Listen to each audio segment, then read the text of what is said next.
मन का मंत्र जो सोचोगे वही मिलेगा। गौतम बुद्ध कहानी। क्या आपने कभी गौर किया है कि कभी कभी तो हम बैठे बैठे ही थक जाते हैं और कभी कभी हम बहुत ज़्यादा काम कर लेते हैं और फिर भी हमें थकन महसूस नहीं होती। आप पूरे दिन घर पर बैठे रह सकते हैं लेकिन पूरे दिन बैठे रहने के बाद जो ऊब पैदा होती है वह हमारे शरीर को निढाल कर देती है, हमें थका देती है। लेकिन वहीं हम कोई खेल खेलते हैं मन का मंत्र, तो हम उसमें खूब भाग दौड़ करते हैं, खूब शरीर को थकाने की कोशिश करते हैं मन का मंत्र, लेकिन खेलने के बाद एक चुस्ती महसूस होती है जैसे शरीर का रोम रोम खिल उठा हो। अगर आप देखें तो ये बात अपने आप में एक विरोधाभास है, क्योंकि प्राकृतिक रूप से होना तो यह चाहिए कि जब आदमी खेलता है मन का मंत्र, सकारात्मक सोच का महत्व, तो उसका शरीर थकता है, इसीलिए खेलने के बाद उसे थकावट महसूस होनी चाहिए। और जब आदमी खाली बैठता है मन का मंत्र, वह अपने शरीर को थका ही नहीं रहा, वह तो आराम कर रहा है, फिर उसे थकावट क्यों महसूस होती है? सकारात्मक सोच का महत्व खाली बैठने में। अगर आप इसका जवाब जानना चाहते हैं तो इसका जवाब है हमारे मन की ऊब। जहां तक शरीर की बात है, शरीर को थकने से मन नहीं थकता, और अगर आपका मन थक जाता है तो आपका शरीर साथ नहीं देता। ऐसा ही होता है खाली बैठने में, और मन की इस ऊब को हम तनाव कहते हैं। आज की जो कहानी मैं आपको सुनाने वाला हूं उसमें आपको तनाव के बारे में सारी जानकारी मिल जाएगी, और अगर आप तनाव को समझ लेते हैं तो आपके जीवन से दुखों का मिटना निश्चित है, क्योंकि दुख तनाव के कारण ही पैदा होता है। तो चलिए इस कहानी से हम तनाव को समझते हैं। इससे पहले कि आप इस कहानी में खो जाए, प्लीज वीडियो को लाइक और चैनल को सब्सक्राइब करके बेल आइकन की घंटी दबाकर ऑल को जरूर सेलेक्ट कर ले। दोस्तों, यह आपसे रिक्वेस्ट है, मन का मंत्र कैसे काम करता है और नहीं। चलिए कहानी शुरू करते हैं। ये उस समय की बात है जब गौतम बुद्ध एक गांव में अपना समय व्यतीत कर रहे थे। उस समय तक बुद्ध की चर्चाएं दूर दूर तक फैल चुकी थी। काफी दूर दूर से लोग अपनी चिंता और दुखों के बारे में गौतम बुद्ध के पास समाधान खोजने के लिए आते थे। मन का मंत्र। ऐसे ही एक दिन जब गौतम बुद्ध आश्रम में अपने शिष्यों को उपदेश दे रहे थे तो एक अधेड़ उम्र का आदमी अपने 22-13 साल के लड़के को साथ लेकर गौतम बुद्ध की तरफ चला आ रहा था। गौतम बुद्ध ने एक नज़र उस पर डाली और उपदेश में बैठने के लिए कहा। जब उपदेश खत्म हुआ मन का मंत्र, तो गौतम बुद्ध ने उस आदमी को अपने पास बुलाया और अपने पास बैठने का इशारा किया। जंगल में हरियाली छाई हुई थी और बहुत ही सुहाना मौसम था। जंगल में तरह तरह के पक्षियों की आवाज वहां पर गूंज रही थी। मन का मंत्र। इसके बाद गौतम बुद्ध ने उस आदमी से आने का कारण का पूछा। इस पर वह आदमी कहता है कि हे तथागत, मैं 2 दिन की यात्रा करके अपने बेटे को आपसे मिलवाने लाया हूँ। यह मेरा इकलौता पुत्र है। मन का मंत्र। सकारात्मक मनोबल बनाए। ये हमेशा थका थका रहता है, ऐसा लगता है कि इसके शरीर में कोई जान ही नहीं है। अगर हम इसे कुछ कहते हैं तो ये छोटी छोटी बातों पर गुस्सा करता है, और इसकी देखने की क्षमता भी उम्र से पहले ही कमजोर हो गई है और इसके बाल भी पकने लगे हैं। मुझे तो कुछ समझ नहीं आता कि यह सब क्या हो रहा है। भला इतनी कम उम्र में इतनी ज्यादा उम्र का लगता है। हे बुद्ध, मैं अपने बेटे को लेकर बहुत चिंतित हूँ। जब मैं अपने बेटे को डॉक्टर के पास लेकर गया तो उन्होंने कुछ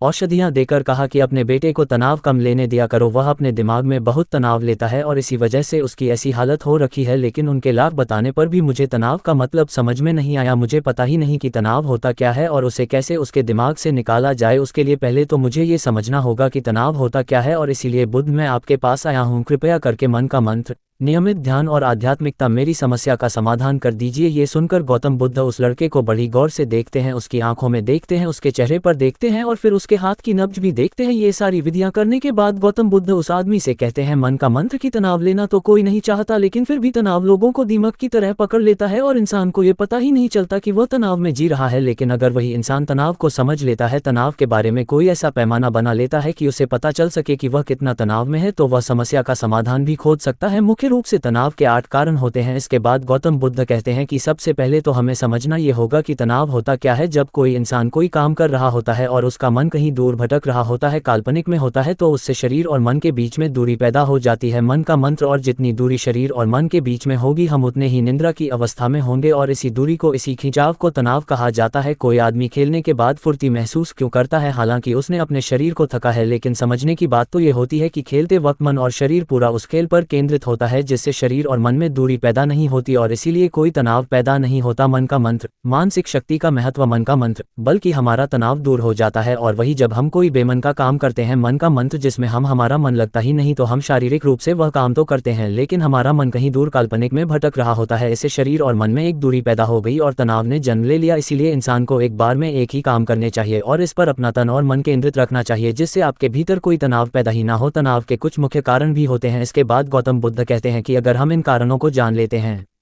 तो हमारे अंदर तनाव कभी भी पैदा नहीं होगा। मुख्य रूप से जो कारण है उसमें सबसे पहला कारण होता है मन का मंत्र। महत्वाकांक्षा। महत्वाकांक्षा होना अच्छी बात है, लेकिन कभी आपने गौर किया है कि इंसान के लक्ष्य कभी पूरे नहीं होते, क्योंकि इंसान का कभी कोई एक लक्ष्य होता ही नहीं है। मन का मंत्र। जब इंसान एक लक्ष्य को प्राप्त कर लेता है तो दूसरा लक्ष्य स्थापित हो जाता है और इसी तरह वह अपने लक्ष्य को पाने के लिए गोल गोल घूमता रहता है। इसीलिए जो इंसान ज्यादा महत्वाकांक्षा होता है, जिसे बड़े बड़े लक्ष्य प्राप्त करने होते हैं, वह वर्तमान में कभी नहीं जी पाते। उसका मन हमेशा भविष्य की योजनाएं बनाता रहता है और बस उसका शरीर वर्तमान में होगा, उसका मन भविष्य में होगा और इन दोनों की दूरी की वजह से उस आदमी में तनाव पैदा हो जाएगा। इस पर वो आदमी कहता है कि हे बुद्ध, तो क्या आदमी को अपना लक्ष्य नहीं बनाना चाहिए, क्योंकि लक्ष्य बनाना भी तो एक महत्वाकांक्षा होती है। इस पर गौतम बुद्ध कहते हैं कि जीवन में कोई लक्ष्य बनाना गलत बात नहीं है, समस्या पैदा तब होती है मन का मंत्र, नियमित ध्यान और आध्यात्मिकता। जब हम सारा ध्यान उस लक्ष्य पर ही लगा देते हैं। आदमी को वर्तमान में जीना आना चाहिए। आप लक्ष्य बनाएं, उनके प्रति निरंतर मेहनत भी करें, लेकिन इसके साथ साथ आपके दिमाग में ये ख्याल भी होना चाहिए कि आप अभी वर्तमान में जी रहे हैं। इसके बाद गौतम बुद्ध ने तनाव का दूसरा कारण बताया, वो है जलन। गौतम बुद्ध ने बताया कि जब आदमी किसी की तरक्की या किसी से जलने लगता है तो भी उसका मन सड़ने लगता है। जलन अंदरूनी घाव देता है। अंदरूनी घाव का मतलब है मन का घाव। शरीर का घाव तो भर भी जाता है, लेकिन मन का घाव कभी नहीं भरता। इसलिए इंसान को दूसरे की तरक्की से कभी जलना नहीं चाहिए। तनाव का तीसरा कारण होता है किसी दूसरे से अपेक्षा। गौतम बुद्ध ने बताया कि एक बाप होने के नाते वह अपने बेटे से बहुत सारी अपेक्षाएं रखता है कि मेरा बेटा एक कामयाब इंसान बने, वह जिस तरह मैं चाहता हूं उसी तरह का जीवन जिए। और जब आदमी किसी से अपेक्षा करने लगता है तो कहीं ना कहीं वह अनजाने में खुद के लिए तनाव पैदा कर रहा होता है। खुद के लिए तनाव पैदा कर रहा होता है मन का मंत्र, आत्मसमर्पण।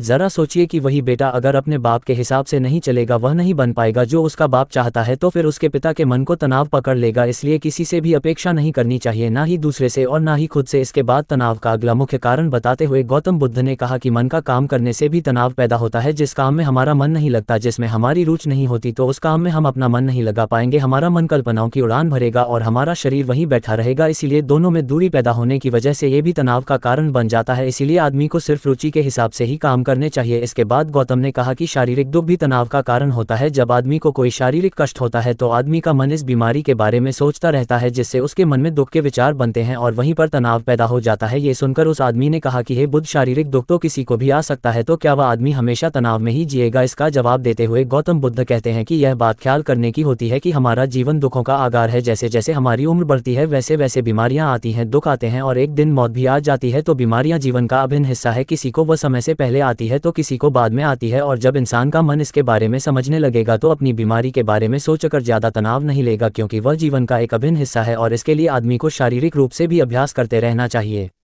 ताकि उसका शरीर लंबे समय तक स्वस्थ बना रहे। और यह भी जान लो, तनाव का एक मुख्य कारण होता है अपनी योजनाओं को समझने के लिए वक्त ना देना। कुछ इंसानों के मन में कोई ख्याल पनपता है और वह उस पर बिना सोचे समझे का करना शुरू कर देता है, और जब उस काम में उन्हें कामयाबी नहीं मिलती तो वह तनाव से भर जाते हैं, क्योंकि उन्होंने वह काम शुरू करने से पहले उसके बारे में कोई जानकारी नहीं ली। आदमी को कोई भी योजना बनाते वक्त उसके बुरे परिणाम के बारे में सबसे पहले सोचना चाहिए। हमें ये सोचना चाहिए कि अगर यह योजना कामयाब नहीं हुई तो फिर मैं क्या करूंगा। और इसीलिए अपनी योजनाओं को समझने के लिए पूरा वक्त देना चाहिए ताकि कि भविष्य में उस काम के प्रति कोई तनाव पैदा ही ना हो। और सबसे आखिरी कारण जो तनाव का होता है वह होता है मन का मंत्र। ज्यादा सोचना, लगातार सोचते रहना भी एक बीमारी होती है और इसको दूर करने के लिए आदमी को ध्यान करना चाहिए। ये सुनकर उस आदमी ने हाथ जोड़ते हुए गौतम बुद्ध से पूछा कि हे बुद्ध, मेरा बेटा तो अभी मात्र 23 साल का है और उसमें इतनी समझ भी नहीं है कि वह इतनी सारी बातों का एक साथ अनुसार कर सके। कृपया करके तनाव मुक्त करने का कोई आसान सा मंत्र बता दे, मन का मंत्र, जिससे मेरा बेटा उस मंत्र का अनुसार भी कर सके और तनाव मुक्त भी रह सके। ये सुनने के बाद गौतम बुद्ध ने कुछ सोचते हुए जवाब दिया कि इसके लिए एक छोटी सी विधि है। अगर तुम इतनी बातों का पालन पूर्ण नहीं कर सकते तो तुम एक बार में एक काम करने पर ही मन लगाओ। निष्कर्ष, जो भी काम तुम कर रहे हो बस एक काम एक बार में करो और उस काम को पूरा ध्यान लगाकर करो। अगर तुम्हारा ध्यान इधर उधर भटकता है तो वापस से अपना ध्यान उस काम पर लगा दो। ये सबसे आसान और सबसे अच्छा तरीका है तनाव मुक्त रहने का। अगर तुम खाना खा रहे हो तो खाना खाने पर ही ध्यान केंद्रित कर दो। अगर तुम चल रहे हो तो चलने पर ही ध्यान केंद्रित कर दो। इससे तो तुम्हारा मन और तुम्हारे शरीर दोनों एक जगह पर रहेंगे और दोनों के बीच दूरी नहीं पैदा होगी, जो कि तनाव का मुख्य कारण होती है।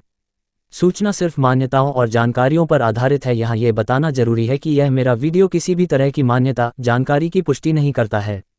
किसी भी जानकारी या मान्यता को अमल में लाने से पहले संबंधित विशेषज्ञ से सलाह लें। धन्यवाद।